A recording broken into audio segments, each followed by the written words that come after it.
Bonjour, vous êtes sur Côte d'Ivoire Making of. C'est moi, c'est Adams. Aujourd'hui, je vais faire votre premier cours de programmation. Mais comme on nous l'a enseigné tous ici, la première chose à faire dans la programmation, c'est d'abord d'expliquer aux gens c'est quoi un ordinateur.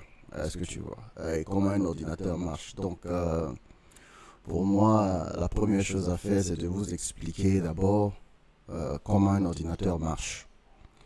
Ok? Donc, ce petit dessin-là représente un ordinateur. Salut Draman. Ce petit dessin-là représente un ordinateur. Ça, c'est l'arrière, où c'est écrit port. Ça, c'est l'arrière de votre ordinateur. Et là, ici, c'est l'avant de votre ordinateur. Là, ça, c'est l'ancien ordinateur. Vous avez le floppy, où on mettait les disques, là. Et ce CD-ROM, où c'est écrit CD-ROM, en bas, c'est là où vous mettez votre disque. Donc, je vais vous expliquer comment ça marche, basiquement. Ensuite, je vais vous montrer quel programme il faut télécharger. Et ensuite, vous allez pouvoir, on va commencer à programmer ensemble. Mais avant ça, d'abord, je vais partager ma vidéo sur ma page. Donnez-moi une seconde. Voilà. Share on my timeline.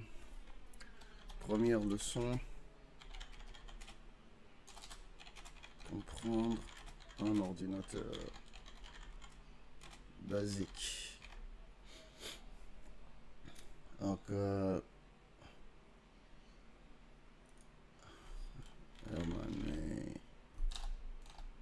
je sais que bon, au départ, ça va pas trop intéresser les gens, mais au fur et à mesure, quand on le fait, les gens vont commencer à comprendre l'importance de ça, parce que dans la vie d'aujourd'hui, tout se fait avec un ordinateur. Donc, je pense que si la jeunesse apprend quelque chose, ce serait mieux. Ok? Donnez-moi une seconde. Facebook. Là, j'ai commencé avec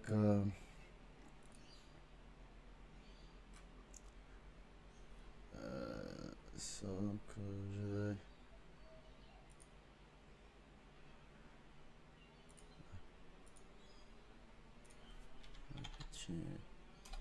Alors, je vous tag dessus, je vais taguer les gens qui ont aimé. Cécile. Encore, il faut vous abonner à ma page quand même pour que vous puissiez savoir. Joseph. Ici, d'accord. Bon, voilà. Comme je le dis toujours, moi, mes vidéos, c'est pas pour que les gens viennent regarder, mais c'est pour que les gens comprennent quelque chose. Donc, l'essentiel, si je peux montrer ça à 2-3 personnes, ce sera déjà l'essentiel. Donc, qu'est-ce qui se passe ici? Qu'est-ce que ça représente? Ça représente un ordinateur complet. Ok? Parce que je ne veux pas rentrer dans les détails trop profonds. Je vais vous expliquer seulement la base, comment les choses marchent facilement. Ok? Pour que vous ayez juste une idée comment un ordinateur marche. Ok? Bon, je connais certaines personnes aussi qui regarderont cette vidéo qui connaissent beaucoup plus que ce que je montre là, mais ça c'est pour expliquer seulement à la personne qui n'a jamais ouvert un ordinateur, qu'on n'a jamais expliqué, une personne à qui on n'a jamais expliqué comment un ordinateur marche. Donc ça, ce sont les ports de votre ordinateur. Je prends un petit ordinateur que j'ai ici. Je vous montre.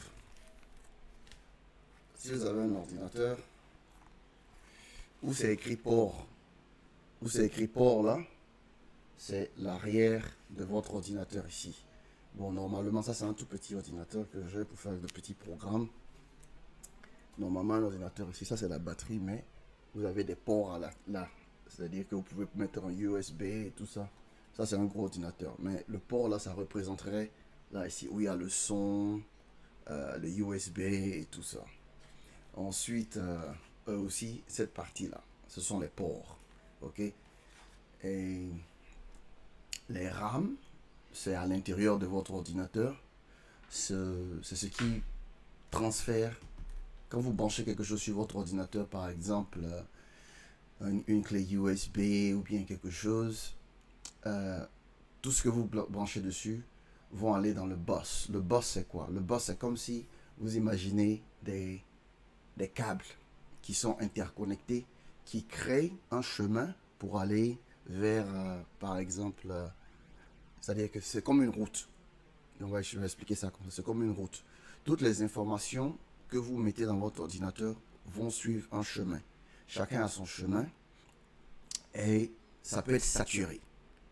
C'est-à-dire le bus que vous voyez là, les traits en rouge là, ce sont les chemins que comment dirais-je, les informations vont prendre. Donc, s'il y a trop de... C'est comme une route. Imaginez que vous conduisez votre voiture, vous arrivez à un embouteillage. Quand il y a trop de voitures, il y a un embouteillage et c'est lent. Est-ce que vous voyez? Donc, quand vous achetez un ordinateur, dépendant de ça dépend des RAM que vous avez, ça dépend du processeur que vous avez, ça dépend de ce que vous avez pour avoir de la vitesse. Et si vous n'avez pas assez de RAM, votre ordinateur est lent. Voilà. Donc, le bas, là, c'est la route. Et une fois que c'est saturé, on appelle ça bandwidth en anglais. Quand c'est saturé, tout devient lent. Le floppy drive, c'est les anciens disques, là, les disquettes qu'on mettait. Je ne sais plus comment on dit ça en français. Le CD-ROM, c'est pour les CD. Le hard drive, c'est le disque dur. Et l'un des trucs le plus important, c'est le processeur, celui qui toutes les informations dedans vont là-bas dans le même chemin. Et puis dans le processeur, vous avez le North Bridge et vous avez le South Bridge. Dans un processeur, par exemple, je peux vous donner l'image d'un processeur d'un PC. Un processeur. Alors, si je tape là, prends une image d'un processeur. Je mets là, par exemple. Je vais mettre cette image là pour que vous puissiez voir. Ça, c'est un processeur d'ordinateur. Ça, c'est un processeur. À l'intérieur de ça, il y a beaucoup de choses. Il y a le North Bridge et le South Bridge. C'est-à-dire, le North Bridge, lui, il s'occupe des choses rapides. C'est-à-dire des calculs rapides, vidéo, tout ce qui est lourd. Vidéo, les programmes lourds, jeux vidéo et tout ça. Tout ça sera occupé par le nord de ça. Et puis les petites choses qui ne sont pas très très importantes, qui n'ont pas besoin de trucs rapides, vont être utilisées par le South Bridge. Mais on ne va pas rentrer dans tous ces détails-là, mais c'est une idée de comment l'ordinateur marche. Donc vos informations viennent et rentrent par le port, va dans le bus, passe par les RAM, et par le processeur, et retourne à vous dans le output. C'est-à-dire output device, ça ressort et ça vient vers l'écran. Donc quand tu appuies un bouton sur ton clavier, il passe par le port, il va dans le bus, il va dans le processeur, et puis il ressort vers ton écran. Donc c'est comme ça que ça marche, l'ordinateur. Donc les ordinateurs sont des trucs très très intelligents. Et je pense que si on peut apprendre aux enfants comment tout ça, ça marche, vous savez, dans les écoles ici, à l'extérieur ici, tous les gens, leurs enfants font la programmation. You get your chair and sit here. What do you want? Tell him? Okay, go and call Momo. Tell Momo to come. Je sais que bon, au départ, ça va pas être trop intéressant pour certains, mais je vous conseille de mettre vos enfants. Si vous avez des enfants qui sont en classe de 6e ou bien, je ne sais pas, 6e ou bien CM2 et tout, Envoyez-les parce que moi, mes enfants, ils apprennent déjà la programmation à l'école et je les aide ici à la maison. Et c'est très important parce que dans le futur très proche, ce sera la seule partie là où vous pouvez trouver un boulot, ce sera ça seulement, quoi. Le reste là, vous n'allez pas trouver de boulot là-bas. Donc ça, c'est juste, je ne veux pas trop rentrer dans les détails parce qu'on veut programmer, mais c'est juste une idée. Et tout ce qui rentre dans les ordinateurs ici, dans le processeur ici, est en 1 et 0. 1 et 0, 1 et 0. 1, ça veut dire que le port est ouvert, c'est allumé, et 0, c'est éteint. Mais ça aussi, ça c'est une autre façon aussi de vous. Ce sera quelque chose de c'est beaucoup plus compliqué que ça. C'est pour ça que vous voyez 1, 0, 1, 0, 1, 0, mais je ne veux pas trop rentrer dans ces détails-là. Bon, ce que je veux vous apprendre, moi, personnellement, c'est un langage qu'on appelle Python. Et Python, c'est... Le signe de Python, c'est ça. C'est un langage qui est très, très utilisé, qui est très, très... C'est très bon parce que il est utilisé partout. Donc, vous pouvez apprendre deux programmes. Vous pouvez apprendre Python, ou bien Java. Java, vous trouvez Java dans les voitures, dans les téléphones, comme Python aussi, vous trouvez ça partout. Si vous avez vu tous les jeux vidéo que vous avez là, il y a du Python dedans. Comme les grands jeux vidéo, comme par exemple Battlefield, a été fait juste avec Python.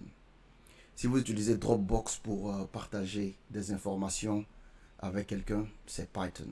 Je crois que même Python et Java sont dans WhatsApp, l'application que vous utilisez. Et si vous utilisez, et si vous comprenez Python, si vous savez programmer, vous pouvez être en Côte d'Ivoire et avoir du boulot, par exemple, au Canada. Vous pouvez avoir du boulot, par exemple, en France, si vous êtes bon. Donc, ce que je peux vous apprendre, je ne suis pas le plus fort dans ça, mais je peux vous apprendre la base. Et puis, on va faire des cours ensemble et jusqu'à ce que vous soyez bon. Et ensuite, vous allez apprendre aussi vous-même à vous améliorer dans ça. Parce que je peux vous apprendre quelque chose et puis même vous devenez plus fort que moi. Vous savez, voilà, c'est comme ça, les choses se passent. Et la différence entre nous et puis les Européens et tout, c'est qu'ils partagent leurs connaissances. Nous, on s'assoit là à faire des vidéos seulement pour parler de politique. Et moi, j'ai décidé de partager le peu que je connais. Et puis comme ça, au moins si je peux montrer à deux personnes, vous pouvez utiliser ça comme step et puis aller apprendre autre chose. Donc voilà, Python, on va commencer. Ce que je veux que vous fassiez d'abord, c'est que vous alliez télécharger un programme appelé Anaconda. Ok? Donc je vais vous montrer cet écran là. Je vais vous montrer cet écran là. Et puis bon, vous allez faire ce que je fais. Ok? Voilà. Vous pouvez regarder cette vidéo là comme vous voulez, 100 fois, 20 fois par jour. Ça c'est... Voilà. Je repars ça. Et voilà.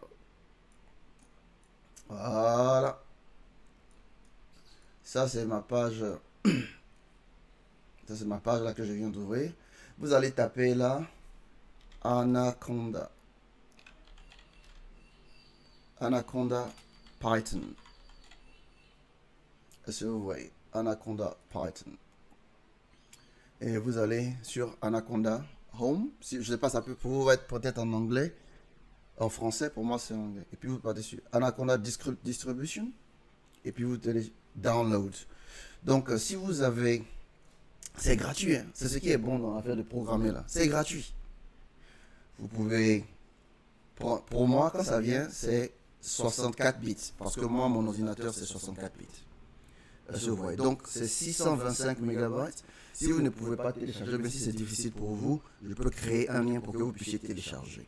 Donc, vous téléchargez ça. Et puis après aussi, vous téléchargez Python. Tout est gratuit. Python. Vous allez python.org et puis vous téléchargez. Partez sur Download, télécharger. Et voici toutes les versions en bas. Vous avez la version 3.7.2. Prenez la dernière version qui vient de sortir le 24 décembre 2018. Téléchargez et installez dans votre ordinateur. Et puis, on va commencer à travailler pour apprendre à faire des codes. Ok? Vous voulez les liens? Bon, je vous donne le lien. Ça, c'est pas dur. Copier. Voilà, je mets le lien là juste en bas. Ça, c'est pour Anaconda. Et voici le lien. Copier pour télécharger Python. Voilà. Ça prend un peu d'espace, mais c'est important. Salut habitué. Voilà. Donc, vous téléchargez ces deux-là. Je reviens, je vais mettre la télé pour ma fille. Je reviens et on continue. Hein. Ça, c'est... On va s'asseoir là et on va travailler ensemble. On va apprendre la base. Donc, atelier camarade, je sais que toi, tu es en France. Je suis là. Vous téléchargez. Si vous avez un problème, vous me dites. Et puis, on va... et puis, on va essayer de réparer ça. Donc, si votre ordinateur, si vous ne savez pas quel ordinateur, c'est quoi votre ordinateur, si c'est du... Vous allez sur, si vous allez sur DisPC, si vous êtes, faites un clic droit, ou bien mon PC, mon ordinateur, j'ai oublié comment c'est en français, vous allez sur propriété, et il va vous dire, vous voyez là, où c'est écrit System Type, pour moi il dit 64 bits. Il dit 64 bits. Donc pour moi, je dois télécharger 64 bits. Si votre ordinateur est de 32 bits, vous devez installer quelque chose de 32 bits. Est-ce que vous comprenez? Si votre ordinateur est de... Voilà. Voilà, télécaméra, tu vois, toi tu es en Allemagne, tu peux télécharger ça rapide. Je ne sais pas comment la vitesse est en Côte d'Ivoire, mais vous pouvez faire ça rapidement. Bon, je suis là, hein, je ne vais pas. Donc je vous donne le temps si vous avez téléchargé. Si vous n'avez pas téléchargé, je viens et je continue, vous allez refaire. Vous allez aussi pouvoir... on va continuer, puis on va installer, puis je vais vous expliquer comment ça marche. Donnez-moi juste une seconde.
Ok, je suis là.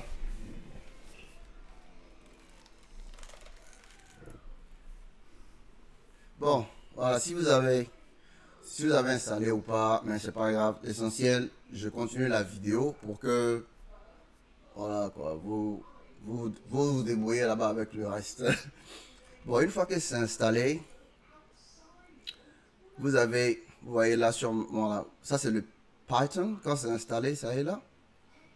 Et maintenant, Anaconda, quand je tape Anaconda, Navigator, c'est le navigateur d'Anaconda.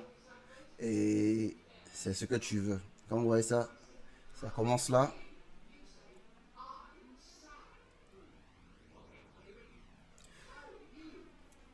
Vous devez avoir un ordinateur qui est un peu performant pour que ça puisse marcher bien.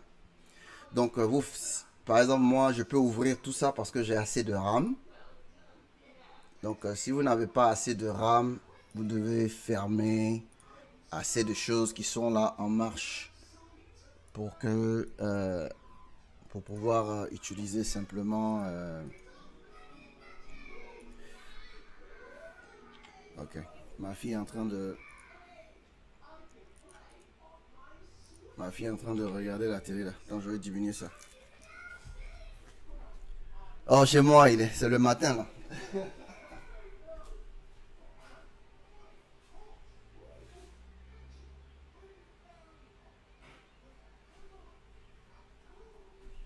pas de vidéo là parce que ma fille est malade. Ça fait une semaine, même pas une semaine, 2 semaines que je suis à la maison. Ma fille elle est malade, donc je suis là, je travaille.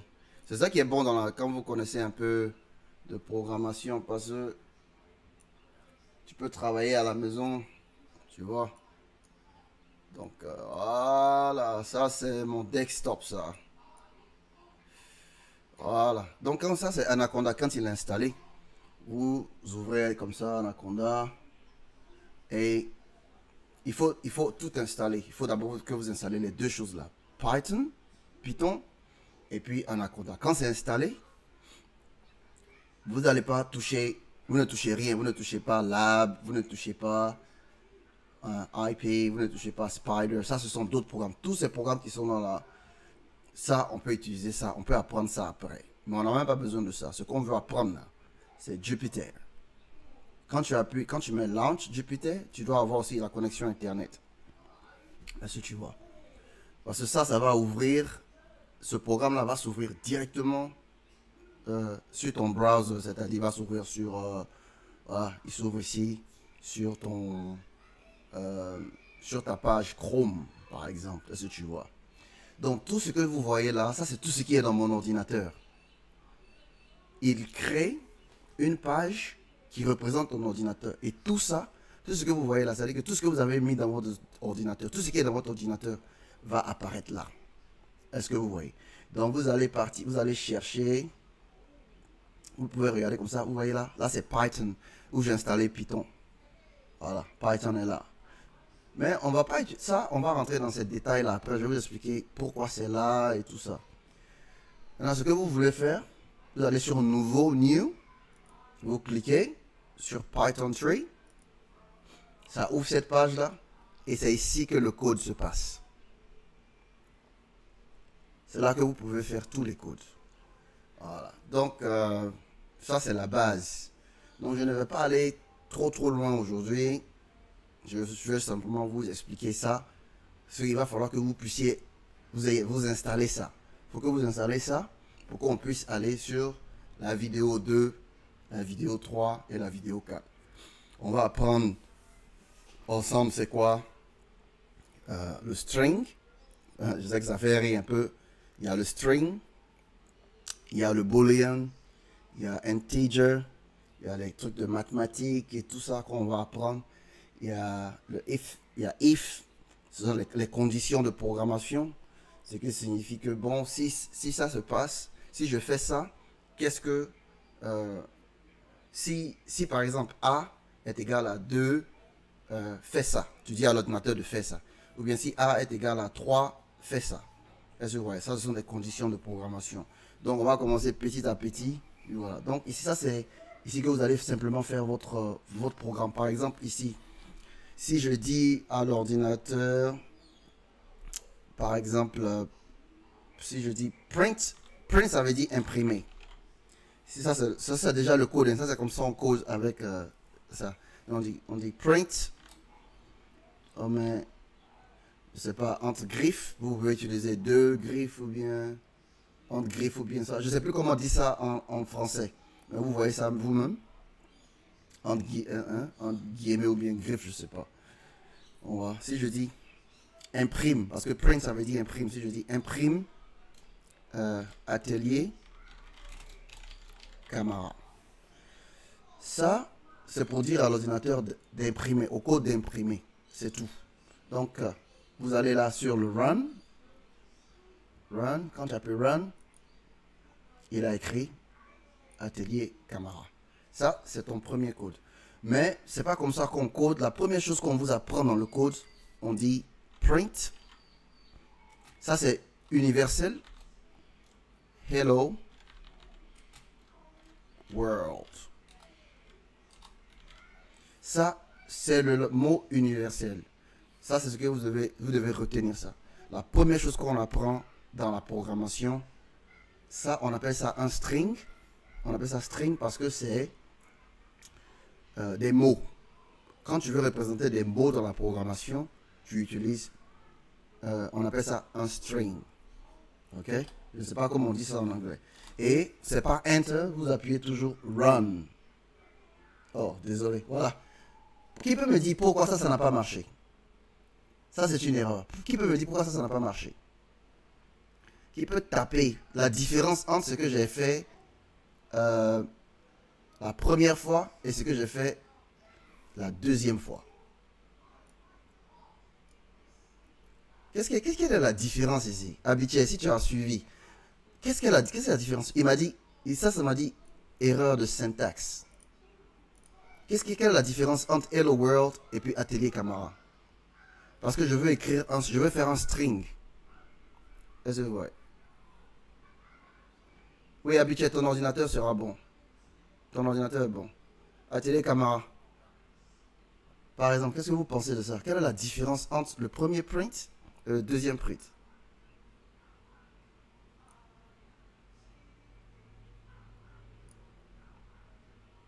Parce que je n'ai pas mis ça entre griffes, au fait. Quand tu veux faire un guillemet ou bien quoi. Quand tu veux écrire quelque chose qui est string, un string, tu dois mettre print. Tu dois mettre ça en griffe. Maintenant, c'est Hello World. Vous voyez là, maintenant, c'est en rouge. Ça veut dire que j'ai tapé ça proprement. Quand tu mets Run, il remet Hello World. Ça, vous voyez ce truc-là, c'est tellement basique, vous pensez que... mais ça va être compliqué. Donc, pour comprendre la base, ça, c'est la base. Mais après, ça, on va faire des trucs de mathématiques. Et ça, c'est utilisé Python, c'est utilisé dans les vidéos. C'est utilisé dans les vidéos. C'est utilisé dans les photos, les Photoshop et tout ça. C'est utilisé dans presque tout. Tout ce que vous voyez. Quand vous voyez, par exemple... Quand vous êtes assis dans votre voiture et vous voyez le dashboard, c'est-à-dire le tableau de bord avec les écritures, là, les nouvelles voitures et tout ça, là, c'est fait soit en Java et Python. Est-ce que vous voyez? Donc, c'est un programme que quand vous comprenez, et puis si vous comprenez Python, si vous comprenez la base, là, la première chose que je vous explique là, si vous comprenez tout ça, quand on va faire les trucs un peu plus compliqués, si vous comprenez vraiment tout ça, on va commencer à mettre des photos et puis aussi... Sur les photos, on va aller voir, par exemple, apprendre ce qu'on appelle les pixels. C'est-à-dire que chaque petite partie des photos, on peut aller, par exemple, sur une photo, aller voir les pixels, et puis maintenant, sélectionner seulement un pixel, et puis enlever les pixels de la photo. Python aussi, ça sert à faire la détection de visage. Ça, c'était mon premier cours à l'université. On nous a donné une photo, et puis on a tapé les codes, et on choisit, le professeur te dit par exemple, détecte, on nous disait, il y avait au moins 36 personnes de la NASA qui ont fait une photo, et puis on dit de détecter, par exemple, le nom, par exemple, de le gars qui s'appelle, par exemple, Chris. Donc, tu vas écrire son nom, tu vas utiliser son nom pour mettre sur son visage avec le code. C'est-à-dire que quand on va chercher le visage de la personne, on va trouver qui s'appelle Chris parmi les 30-35 personnes. Et c'est le même programme qu'on utilise, par exemple, la sécurité utilise pour détecter vos visages. C'est le même programme qui est dans votre téléphone pour détecter vos visages, pour ouvrir, par exemple, le Mac. Est-ce que vous voyez? Le iPhone, c'est Python. Mais c'est fait, le même programme est utilisé avec CSS, avec C++. C++, c'est un autre programme. C'est le langage utilisé par Mac. Hein? C++, C. Ce sont des langages high level. Python, c'est un langage high level. Vous avez les petits programmes comme HTML, CSS. Hein? Ça, ce sont des petits programmes qui sont utilisés pour faire le web design. Est-ce que vous voyez? Donc, je vais vous laisser installer ça. Et quand vous installez ça, on va revenir. Je vais revenir encore, par exemple, ce soir, cette nuit. Pourquoi? Parce que cette nuit, c'est bon. Et on va continuer sur la deuxième vidéo où on va commencer à apprendre integer. Integer, c'est quoi? Integer, c'est, par exemple, numéro 4, 4. C'est un integer. 5, 6. On appelle ça integer. Je ne sais pas comment je traduis ça. Integer in French. Je connais ça, mais j'ai oublié ça. Nombre. Ah, nombre entier. Voilà. Eh, mais l'anglais m'a gâté, quoi. Nombre entier. Voilà. C'est ça, nombre entier. Maintenant, voilà, ce sont les nombres entiers. Et pour utiliser le nombre entier aussi, on n'utilise pas ça comme les strings, c'est-à-dire qu'on ne met pas les griffes dessus. C'est différent. Ouais. Donc, pour faire des calculs, simplement, vous pouvez utiliser Python. Si vous n'avez pas de calculatrice, vous tombez dessus seulement.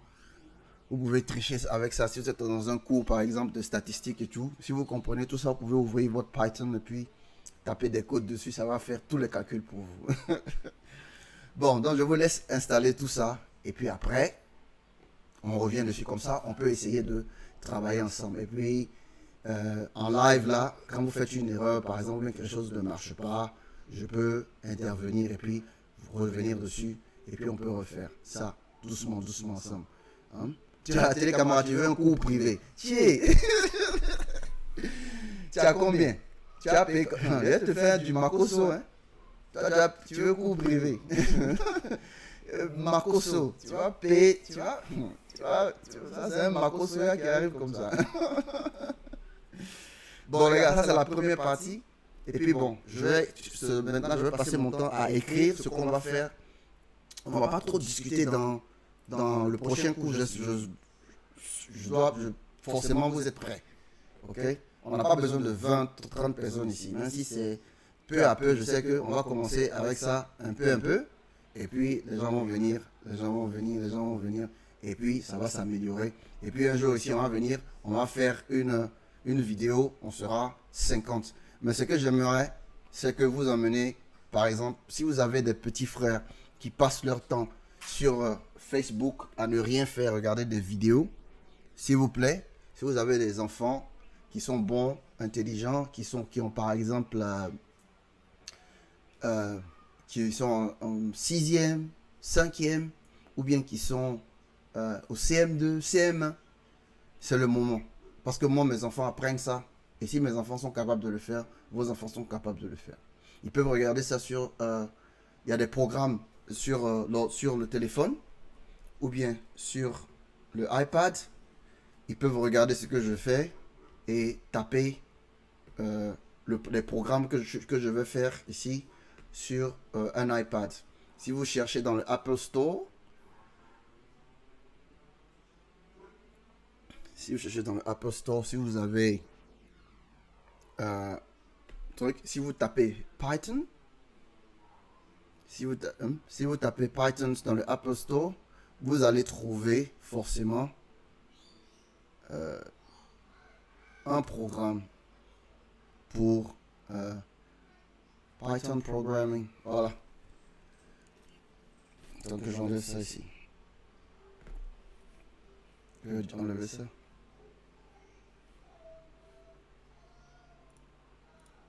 Voilà. Si vous voyez ici, je sais pas comment. Vous voyez ça ici? Je l'ai trouvé plein. Python Programming Language Compiler. Python Programming Language. Donc ça veut dire que tu peux taper même les codes sur ton iPad qu'on va faire ici. Et puis ça va carrément faire ça. Tu peux utiliser ça quand je m'ennuie. Quand par exemple je voyage et tout, je fais mes programmes avec mon téléphone, avec le Python Programming Language. Donc tu n'as pas besoin d'un PC tout le temps pour le faire. Tu peux faire ça juste sur ton téléphone. Est-ce que vous voyez? Vous pouvez passer tout votre temps ici à regarder les vidéos politiques. Vous pouvez regarder des vidéos, trucs. Les enfants, ça ne leur apportera rien. Mais ce petit truc-là, on va faire Python. Après, on va faire Java. Et on va faire un site web du début jusqu'à la fin. C'est-à-dire qu'un site web, après Python, on va s'asseoir ensemble ici. On va faire un site web. On va commencer par le HTML. On va faire CSS. On va faire Java. On va tout mettre dessus. Et on va faire un site web pour nous-mêmes. Et puis, on va apprendre à mettre ça sur un serveur. On va apprendre à regarder. On va faire ça aussi. Comment partager le lien. Et comment mettre ça sur acheter un domaine. Et tout ça. Et publier votre site comme ça. Comme un professionnel. Ok? Donc, ça c'est ma première vidéo. Et on reviendra dessus plus tard. Ok? Bon, merci d'être là. Et à ce soir. Bye.